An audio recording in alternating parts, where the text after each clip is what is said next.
Louvado seja o nome do Senhor Jesus. Mais uma vez, com grande alegria que eu estou na casa do Senhor.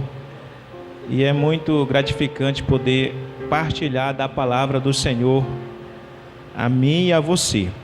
Eu convido você, desde já, a abrir a sua Bíblia no profeta Isaías 42, onde encontra-se o tema desta campanha. Lembrando que hoje é o encerramento desta campanha. Hoje também é o nosso último culto desse mês de junho. E é motivo de alegria. Eu estou feliz porque mais um mês Deus está nos dando aí, nos deu melhor condições de vencer, né? Amanhã na alva é um novo dia, um novo mês, e é motivo de alegria. Nós estamos aqui porque Deus nos sustentou. Glórias ao Senhor Jesus.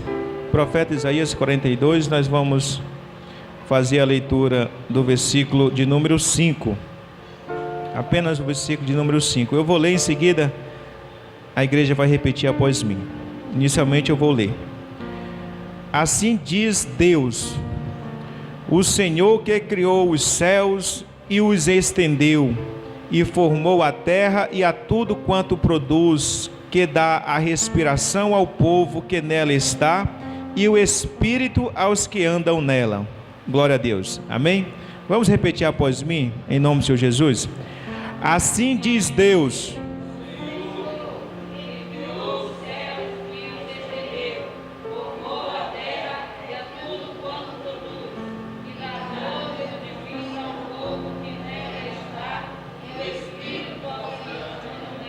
glórias ao Senhor Jesus. Podeis assentar. Que grandiosidade. Eu não sei se você entendeu, mas se você vê a dimensão da grandeza de Deus que esse versículo nos diz, é algo divino, aleluias, é algo magnífico, porque demonstra a grandiosidade do nosso Deus. E é em tempos de crise como dos quais estamos vivendo, você e eu tem que saber que nós temos um Deus grande, que nós temos um Deus poderoso, um Deus que tudo pode, tudo sabe, tudo vê. Porque muitos estão aí hoje até pedindo para ser demitido, porque acham que o patrão vai quebrar, porque acham que a empresa não vai ter demanda para manter aquele quadro de funcionário, porque acham que o patrão vai declarar falência para não indenizar funcionários. O que é que eu estou querendo falar? Que quando você não vê a grandiosidade, ou seja, o lado sólido de uma empresa, ou até da sua própria vida, ou de Deus, você é tendencioso a querer sair. Você é tendencioso a dizer, este lugar está ruim das pernas, e aí você mesmo já quer sair. Mas se você lembrar que há um Deus grande, porque há um dado, saiu há muitos anos, 3, 4 anos atrás, que muitos se desviam porque esquecem da grandiosidade de Deus, que se esquece que Deus é grande. Porque se você tiver em mente que Deus é grande, esse Deus daqui nós limos que diz, assim diz Deus, o Senhor que criou os céus e os estendeu, e formou a terra e a tudo quanto produz, que dá respiração ao povo que nela está, e espírito aos que nela andam. E quem é o povo que nela está? E quem é o espírito que nela anda? Somos nós, aleluia. Somos nós os que aqui estamos vivos pelo Espírito e pela palavra, porque Jesus disse que as palavras que vos tenho pregado são espírito e vida. Glórias ao Senhor. Então tenha sempre em mente que Deus é grande. Deus é infinitamente grande. É tão grande que você e eu não pode dissertar, porque você, sabendo que Ele é grande, você vai ter coragem de enfrentar a crise, de enfrentar a dificuldade, de enfrentar o problema e transpassar, porque esse Deus é grande. E o profeta aqui, nesse trecho desta campanha, muito bem colocado, ele fala acerca do Senhor, o servo do Senhor. E o servo do Senhor é Jesus Cristo, porque Jesus, sendo Deus, Ele veio em terra na forma de homem, e na condição de homem foi obediente até a morte, e morte de cruz. Isso é um exemplo de ser servo fiel, servo bom e fiel. O servo fiel, ele é fiel no pouco e também é fiel no muito, porque nos diz a palavra: se no pouco não fores fiel, tão pouco tu não vais ser fiel no muito. Então você hoje, que não é dizimista, porque ganha pouco, se você achar que vai passar a ser dizimista quando ganhar muito, está totalmente enganado. Ou seja, se tu é fiel no muito, no pouco, também vai ser fiel no muito. Se é infiel no mínimo, também vai ser infiel no muito. Amém? Então, ou seja, essa passagem fala acerca do servo do Senhor, da quais os evangelhos, principalmente Mateus, que foi escrito para os judeus, fala muito. O evangelista Mateus retrata muito esse profeta Isaías, da qual essa passagem ele cita lá em Mateus 4, versículo 16, semelhante a esta passagem, e em outros versículos também citam partes desse texto aqui, do 1 até o versículo de número 9. Mateus faz muito essa citação acerca de que não apagará o pavio que fumega, a cana que está trilhada. Mas Mateus 4, versículo 16, é muito bom nós sabermos que, passados 700 anos, Jesus aqui fala do servo do Senhor, aqui fala do Messias, do ungido, do que havia de vir, daquele que viria alumiar as nações, ou seja, os que estavam nas trevas, como nos diz Mateus 4, versículo de número 16, ele nos fala o seguinte, vou ler a partir do versículo 14, que nos diz: para que se cumprisse o que foi dito pelo profeta Isaías, que diz: a terra de Zebulon e a terra de Naftali, junto ao caminho do mar além do Jordão, a Galileia das nações. O povo que estava assentado em trevas viu uma grande luz, e os que estavam assentados na região e sombra da morte, a luz raiou. Desde então começou Jesus a pregar e a dizer: arrependei-vos, porque é chegado o reino do Senhor Jesus. Como é bom a Bíblia, como a Bíblia mesmo, ela confirma ela mesma. Por quê? Porque desse versículo que nós acabamos de ler ao que eu li anteriormente, acredita-se que passaram mais de 700 anos, para você ver como é fiel, para você ver como Deus, ele vela em cumprir a sua palavra, ele vela em te estabelecer. Hoje você que aqui está, tu não está sozinho, tu não está abandonado, não. Deus está contigo, aleluias. Deus tem contemplado a tua situação. Mais um mês hoje acaba, talvez tu diz: mais um mês acabou, eu continuo doente, eu continuo desempregado, eu continuo na míngua ainda. Mas hoje saiba que Deus é poderoso, que Deus é grande para te dar da além que tu pensa, porque é dele que tem todo o poder para operar. Glórias ao Senhor Jesus. Então, passados esse período aqui, Jesus inicia o seu ministério, e o ministério de Jesus foi já confirmando do seu precursor João Batista, que esteve ali pregando à margem do Jordão e batizando no próprio Jordão, o batismo de arrependimento, ou seja, o batismo de mudança. E nós temos que ter mudança de constante.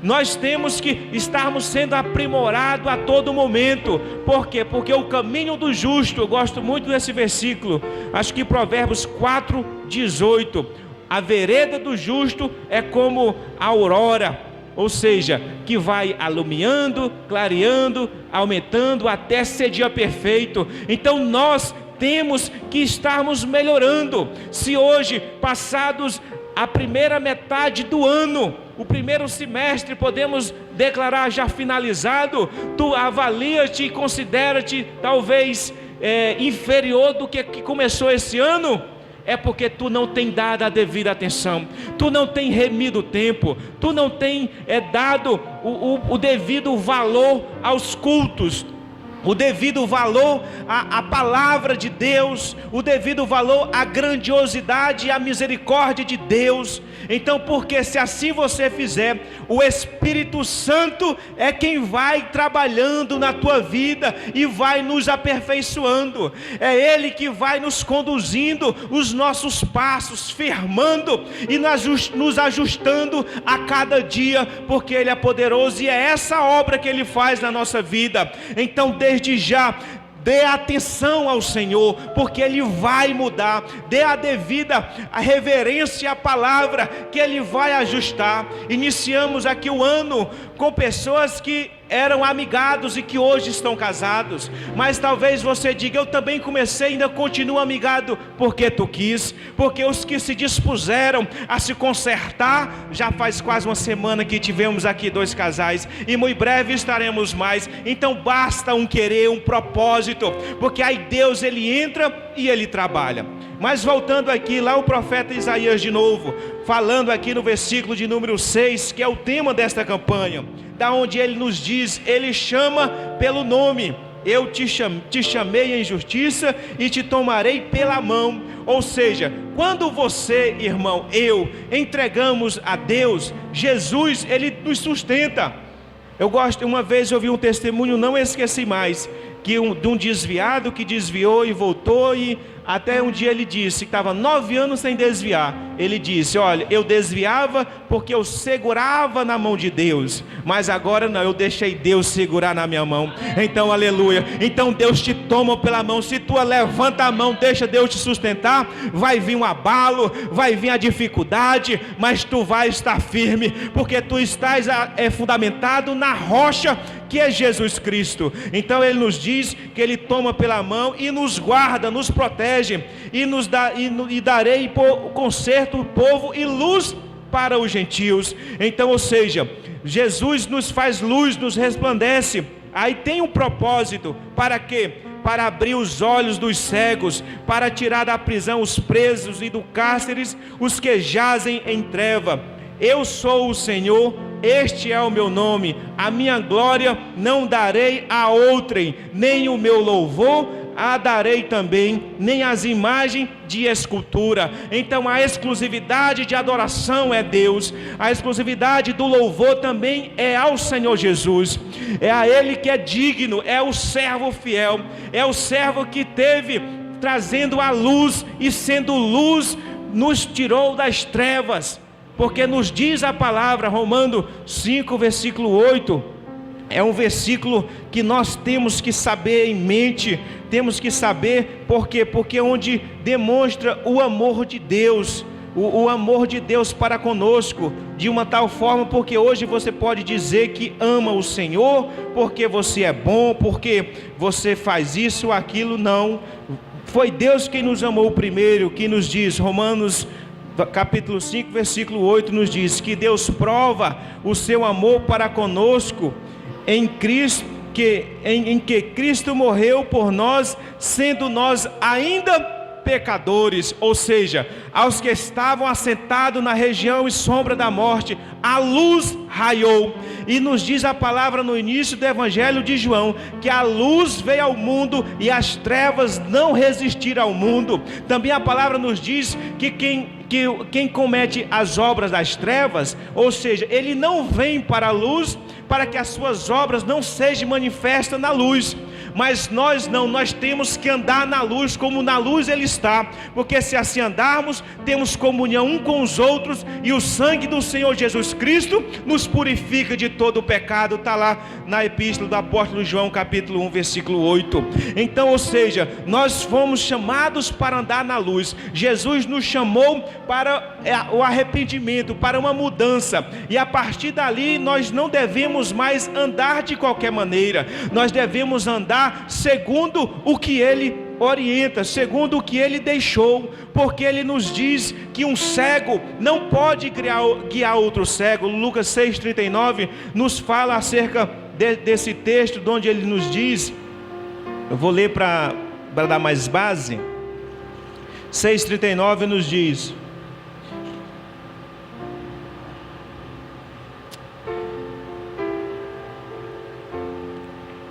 e disse-lhe uma parábola: Pode porventura um cego guiar outro cego? Não cairão ambos numa cova? O discípulo não é superior a seu mestre, mas todo o que for perfeito será como seu mestre.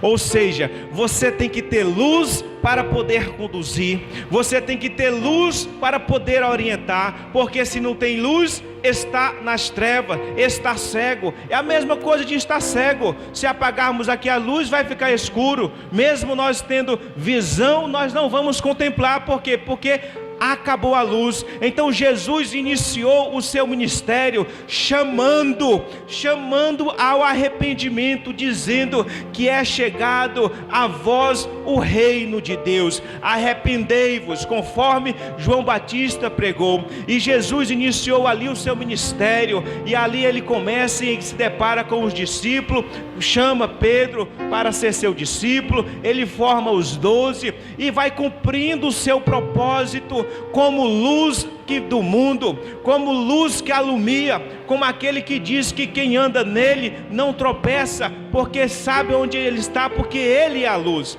Jesus, no João capítulo 8, versículo de número 12, ele nos diz, ele enfatiza, há muitos versículos falando sobre luz nesse capítulo, só vou ler apenas um. 8:12 diz: falou-lhes, pois, Jesus outra vez, dizendo: eu sou a luz do mundo, quem me segue não andará em trevas, mas terá a luz da vida. Então, meus irmãos, você tem que estar nessa luz. Se você segue Jesus, você não vai tropeçar. Por quê? Porque Ele é o nosso farol, aleluia. Ele é o nosso guia, é Ele quem conduziu nossos passos até aqui. E hoje mais ainda, hoje tem o Espírito Santo, que é Deus, que nos alumia em todo momento, que começa clareando a nossa mente, tirando maus pensamentos, tirando algo que o diabo seta no coração. É o Espírito Santo, essa luz que dissipa as trevas, que nós temos que estar e fazer uso dela de constante. Então ele fala, mas passados 3 anos e meio, passado quase o tempo total do ministério de Jesus, que foi cerca de 3 anos e meio, pois ele iniciou-se por volta dos 30 anos, e aí passados-se 3 anos, no João capítulo 12, já Jesus está no final do seu ministério terreno. A palavra nos diz, João 12, a partir do 35, 36, Jesus nos diz, aleluias, disse-lhe, pois, Jesus, João 12, 35, a luz ainda está convosco por um pouco de tempo, andai enquanto tendes luz, para que as trevas vos não apanhem. Aleluia, glória a Deus. Como é que ele nos diz aqui a palavra? A luz ainda está convosco por um pouco de tempo. 2 pontos.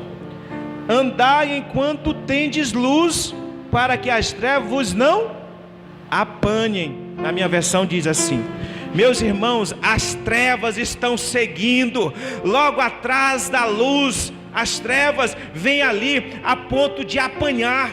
É por isso que você tem que estar na luz. É por isso que Jesus diz que a luz tem que ser colocada no local que ilumine todo o local, todo o ambiente. E ele nos diz aqui: andai na luz enquanto tendes a luz, para que as trevas vos não apanhem. As trevas estão aí em busca.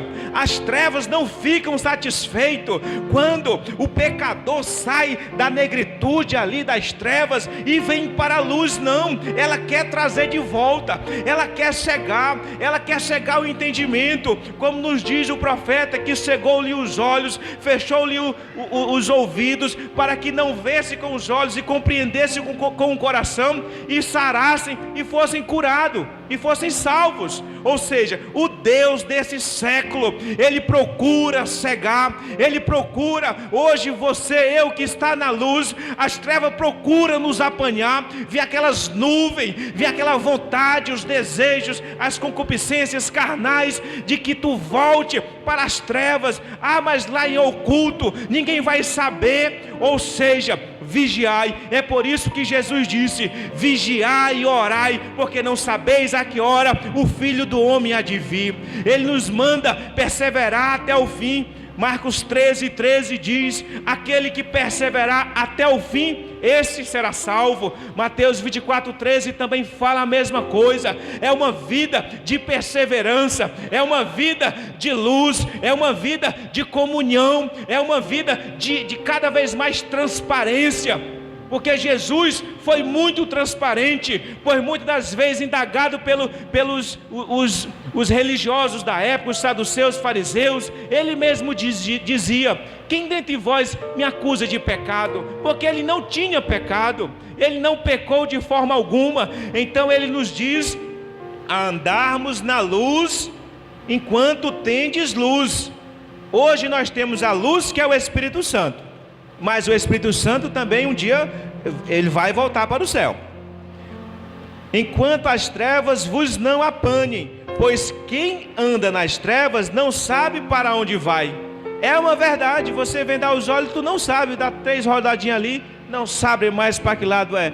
Se não for pelo vento ou pelo som, tu não sabe mais para que lado fica, norte, sul, leste ou oeste. Não sabes mais. Aí continua ele falando: enquanto tendes luz, crede na luz, para que sejais filhos da luz.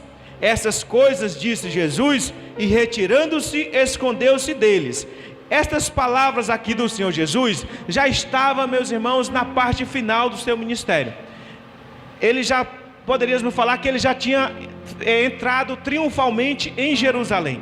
Ele já tinha entrado em Jerusalém, onde aqueles que tinham capa lançavam suas capas, e os que não tinham dinheiro para ter uma capa pegavam ramos de oliveira e colocava para Jesus passar, para Jesus adentrar montado num jumentinho. Então Jesus já estava na sua última semana de vida.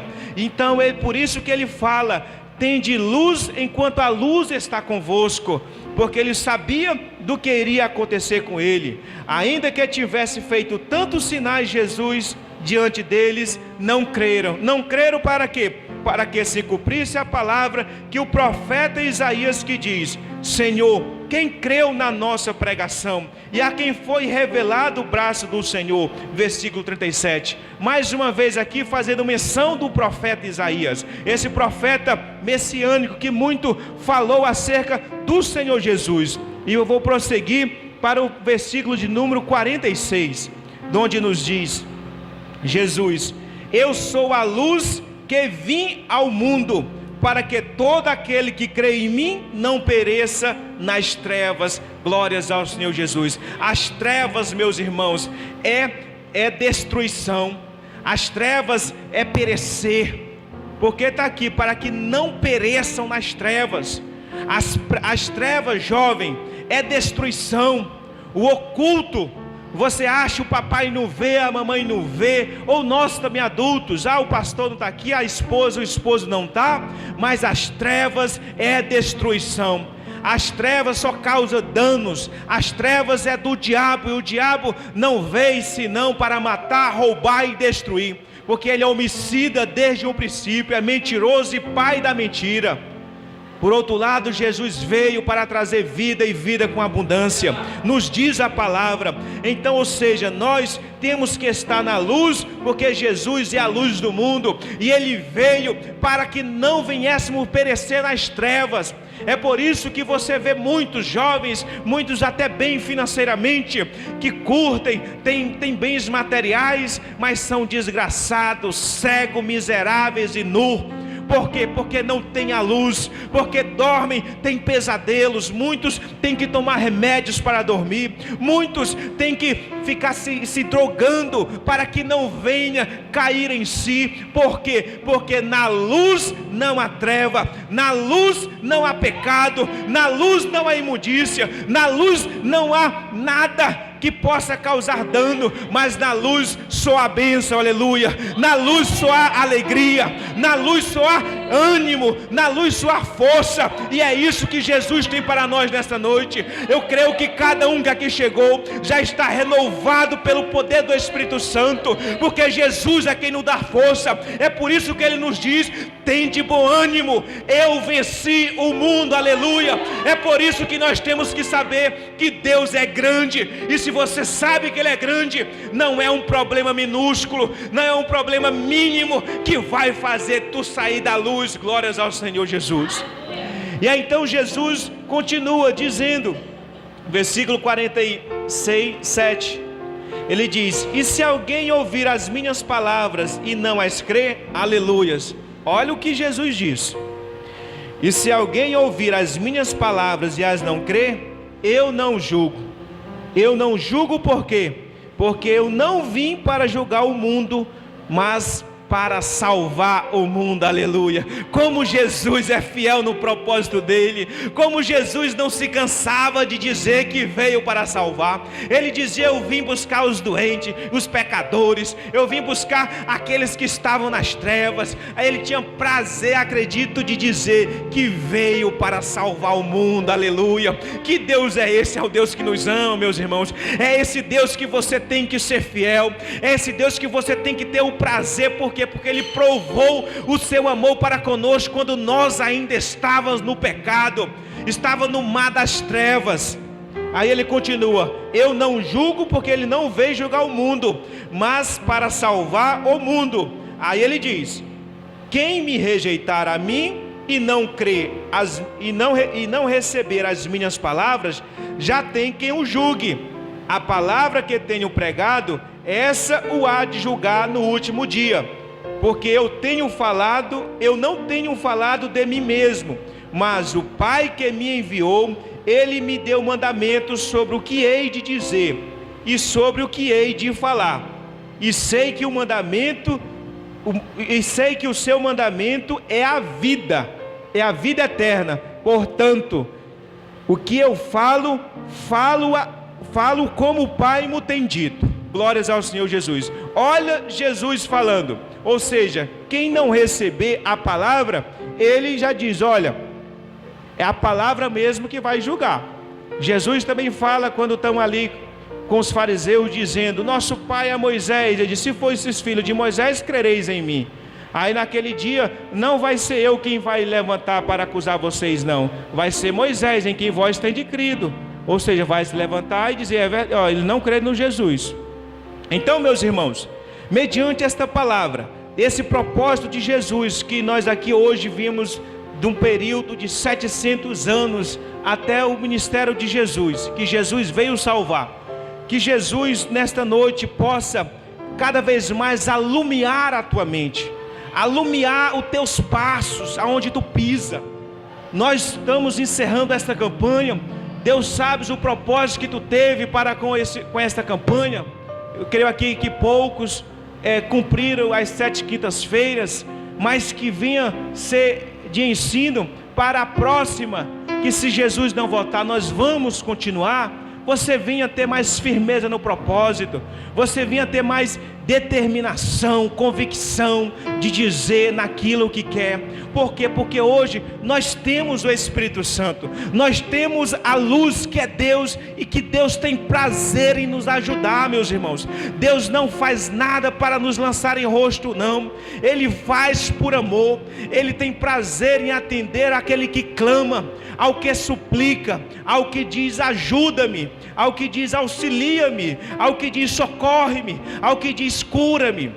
10 leprosos seguiam. Lucas 17 fala, 17 ou 18. 10 leprosos iam caminhando, viram Jesus à distância e gritaram: Jesus, tende misericórdia de nós. E a palavra nos diz, Jesus respondeu a outro tom: ide, mostrai-vos ao sacerdote. E aí, indo de caminho, foram curados. Aleluia.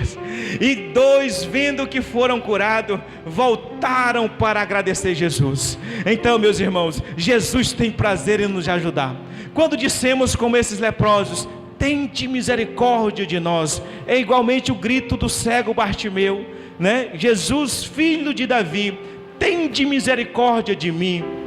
Então, ou seja, Deus tem misericórdia de nós, porque é um atributo dele, mas todavia se faz necessário também nós verbalizarmos, para que Deus venha ter a liberdade de adentrar com a sua luz, para que Deus venha pegar você, eu, e ser luz para as nações, para os gentios, para os que estão assentados nas trevas, para aqueles que estão na negritude, pois a humanidade está caminhando para cada vez mais ser conflitada consigo mesmo. Um dia desses eu estava conversando não lembro, mas com os irmãos, era com alguns colegas no ponto. Aí eu falei para eles, se eu fosse um vereador, um prefeito, eu ia fazer uma lei de que 20 horas cortava a luz das ruas tudo, só ficava luz dentro de casa. Ou seja, por quê? Para quê? Para que as famílias viessem a estar agregadas dentro de casa, estarem ali procurando ter o hábito de dormir cedo. Porque hoje muitos vão dormir 2 horas da manhã, 3 horas da manhã, aí perdem tempo. Vão acordar 9 horas, 9h30, perdeu tempo. O dia, Deus não alonga o dia desta forma. Tu já perdeu a parte do dia, a maior parte da produção do dia. Então eu falando com ele, eu brinquei, iria ter uma lei, só ficava mesmo, se fosse o caso, fechava as ruas, só ficava caso de emergência, pronto-socorro. Mas por quê? Porque a humanidade está indo, hoje quem dorme 9 horas, é galinha, dorme cedo.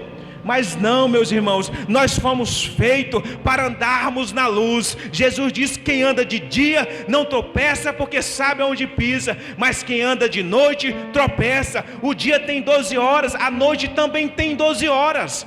11 horas da noite, está lá você ainda na rua ou diante da TV. E aí você quer uma vida diferente e não vai ter. Dependendo também do que tu põe diante de teus olhos, é o que tu vai sonhar, é o que vai estar te afligindo ali na noite. Então, no nome do Senhor Jesus, que esta campanha que falou acerca de luz, e Jesus disse que Ele é a luz que veio ao mundo para salvar o mundo, para que o mundo não perecesse nas trevas. Eu convido você a se colocar de pé nesta noite. Aí nós vamos estar aqui hoje orando. Nós já estamos gratos, Senhor, porque o Senhor até então falou e cumpriu o seu propósito com cada um que veio aqui nesta noite. Cada um que aqui chegou, da criança, o adulto, o jovem, o idoso, se assim atentou à palavra do Senhor, eu sei que a tua vida a partir de agora vai mudar. Aquela dúvida que tu tinha acerca dos passos, hoje o Espírito Santo alumia a tua mente, ele clareia os teus passos, ele endireita. Por quê? Porque um cego não pode criar a outro cego. Jesus, ele diz no Evangelho de João capítulo 8, para me encerrar, quando ele é questionado acerca de capítulo 9, ele é questionado acerca de ter curado um cego de nascença, porque seus discípulos diziam: quem pecou, seu pai ou sua mãe? Aí no final do capítulo, no versículo 39, ele diz: E disse-lhe Jesus, eu vim a este mundo para juízo, a fim de que os que não veem, vejam, e os que veem sejam cegos. Aí os fariseus dos fariseus que estavam com ele, ouvindo isso, disseram-lhe: cegos? Aí Jesus disse, que é esse o versículo que eu queria falar para todos. Disse-lhe Jesus: se fosseis cegos, não tereis pecado, mas como agora dizeis, vemos, por isso o vosso pecado permanece. Aleluia. Meus irmãos, hoje Jesus abriu nossos olhos, assim como aconteceu com o apóstolo Paulo, quando estava a caminho de Damasco para perseguir os cristãos. Ao meio-dia ele viu um clarão mais forte que o sol, e aquilo cegou ele. E nos diz a palavra que depois foi lá o profeta Ananias, orou e caiu as escamas de seus olhos. Jesus abriu os olhos dele. Nós que aqui estamos temos os olhos abertos, ou seja, não tem mais desculpa. Nós temos que andar na luz. Nós temos que fazer jus a essa vista que Jesus nos deu, a essa vista que hoje faz nós contemplarmos o caminho que é Jesus, porque Ele mesmo diz: eu sou o caminho, eu sou a verdade e eu sou a vida. Ninguém vai a Deus senão através dele, senão por meio de mim, disse Jesus. Então, meus irmãos, hoje aqui não tem mais nenhum cego espiritualmente. Todos aqui que aqui estão, que eu conheço, que eu acredito que eu estou vendo bem, não vejo ninguém diferente. Todos já têm ouvido a palavra de Deus, e Jesus disse que Ele não veio para julgar o mundo, mas a palavra que Ele tem pregado, essa é a que há de julgar aquele que a não recebe. Então persevere com o Senhor Jesus. Se tu tens andado de uma forma não na luz, se tu tens praticado obra que não é lícita, porque o que faz o homem estar na treva é a prática das suas obras, porque nos diz a palavra que a luz veio ao mundo, mas não receberam, porque amaram mais as obras das trevas do que as obras da luz. Está lá no início do Evangelho de João. Então, se hoje você necessitar de conserto, o Espírito Santo te diz que tu precisa, chegue-se aqui. Não tardes, aqui é lugar de conserto mesmo, aqui é luz, aqui é onde o fogo está de contínuo, é onde a chama flamejante não se apaga, porque a luz é que alumia, e aqui nós estamos de braços abertos, conduzidos pelo Espírito Santo, para apresentar a tua vida, a tua necessidade, porque Deus é grande, é o Deus que estendeu os céus, é o Deus que criou e formou a terra, é o Deus que dá o Espírito, o fôlego ao Espírito, a todos aqueles que andam nessa terra. E o povo que anda nessa terra somos nós, que somos comprados e lavados pelo sangue do Senhor Jesus. Aqui eu agradeço a grande oportunidade, no nome do Senhor Jesus Cristo. Pastor Frank.